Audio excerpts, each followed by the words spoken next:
नमस्कार साथियों, जेबी क्लिप्स में आपका स्वागत। महाभारत का युद्ध समाप्त होने के बाद कुछ फुर्सत के क्षण थे, तो उसमें पांडव और भगवान कृष्ण बैठे हुए कुछ अपने वार्तालाप कर रहे थे, बातचीत कर रहे थे, अपने अपने तरीके से बात रख रहे थे।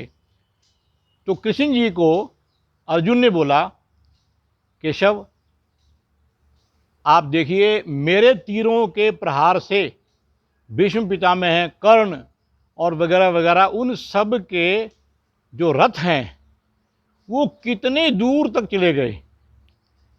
खाली तीर मारने से वो रथ जो है कितने दूर जाकर के मतलब पहुंचे वो, और मेरा रथ सिर्फ एक आध बार हल्के से झटके लगे उसको।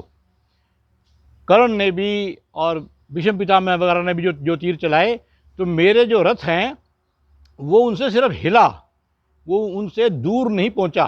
कहीं पे जितना दूर उनका रथ जो मैंने पहुंचा दिया उतना दूर जा नहीं पाया। आप देखो मेरे बाणों की शक्ति। तो कृष्ण जी को लगा कि ये थोड़ा सा अहंकार में आ गया। तो बोले, ठीक कह रहे हो तुम। इसको समझाने के लिए कल तुम सुबह मेरे साथ में चलना जंगल में, यहाँ से मतलब दूर हम चलेंगे, वहाँ पे मैं इसका आपको बताऊंगा इसका क्या कारण था। बोले ठीक है। तो साथियों, अगले दिन जो है वो सुबह अर्जुन अपने रथ पे सवार हुए। भगवान कृष्ण ने रथ को हाँका और वो जा कर के एक एकांत में पहुँचे। बोले, अर्जुन उतरो। अब तक क्या होता था कि भगवान कृष्ण पहले उतरते थे रथ से, फिर अर्जुन को बोलते थे, अर्जुन तुम उतरो, लड़ाई के लिए। वैसे नहीं, जब वो लड़ाई के मैदान में थे तो यही तरीका था। भगवान कृष्ण ने रथ रोका, उतरेंगे, अब तुम अर्जुन तुम उतरो।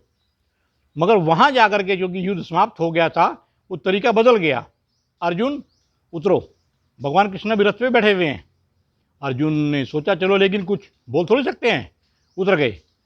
अच्छा, वो साइड में खड़े हो गए। हनुमान जी जो झंडे पे विराजमान थे, उसके बारे में भगवान कृष्ण को सारा मालूम था कि हनुमान जी अब आपका कार्य समाप्त हुआ यहाँ का, इसलिए अब आप अपने स्थान पर विराजमान हुए। जहाँ भी आप चाहें वहाँ पे आप जो जाना चाहते हैं आप जाएं।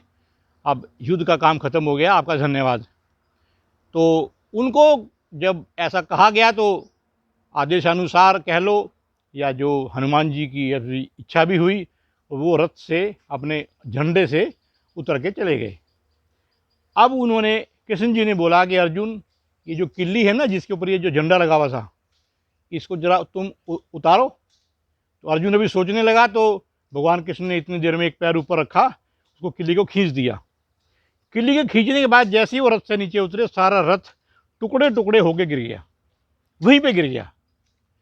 हनुमान जी अलग हो गए थे, सब कुछ अलग हो गए थे। जैसे ही वो किल्ली उठाई, जो झंडा था हनुमान जी का, रथ टुकड़े टुकड़े होकर वहाँ पे बिखर गया। कहते अर्जुन देखो, इस रथ की हालत तो तीरों से ऐसी हो गई थी, इस पे स्वयं हनुमान जी विराजमान थे, इसलिए ये टुकड़े टुकड़े खंडित नहीं हुआ। और रही बात इसके दूर जाने की, ये सिर्फ हिला ना, आपने ऐसा कहा, ये दूर नहीं गया। क्यों? क्योंकि उस पे स्वयं मैं त्रिलोकीनाथ, मैं उसके ऊपर बैठा हुआ था, मेरा वजन था।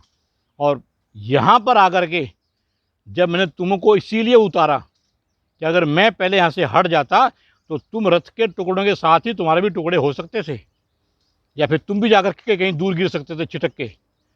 अब तुम समझे मेरी बात को। देखी अपने बाणों की शक्ति और हमारी शक्ति, कि नहीं केशव, नहीं माधव, मेरी ऐसी बात नहीं थी। कि नहीं, बात तुम्हारी यही थी, तुम्हें जो अहंकार जो आ गया था, तुम्हें हनुमान जी का भी शुक्रगुजार नहीं हुए, और तुमने ये कह दिया कि भाई मेरे बाणों से ऐसा हुआ। तुम्हारे बाणों से उनके रथ तो पहुँच गए, क्योंकि उनके ऊपर कोई विराजमान नहीं था। जो उनका जो हाँकने वाला था उसको छोड़ करके और कौन था, इस पर स्वयं त्रिलोकीनाथ बैठे हुए हैं, स्वयं हनुमान जी बैठे हुए हैं। अपने अहंकार को ज़्यादा मत पालो अर्जुन। अर्जुन की भी आंखें खुल गई, हाँ भाई बात तो ठीक है। तो बोले, ये बात होती है कि जो भगवान पर जो भरोसा करता है, वो त्रिलोकीनाथ तो स्वयं तुम्हारा रथ हाँक रहे हैं, तो रथ तुम्हारा इधर उधर कहीं जा ही नहीं सकता। तो मेरा सिर्फ यही समझाने का तरीका था, आपसे बात करने का तरीका था कि भाई भगवान को अगर आप मान रहे हैं, अगर भगवान आपके साथ हैं, तो फिर आपको कुछ नहीं होगा। नमस्कार, जय श्री राम।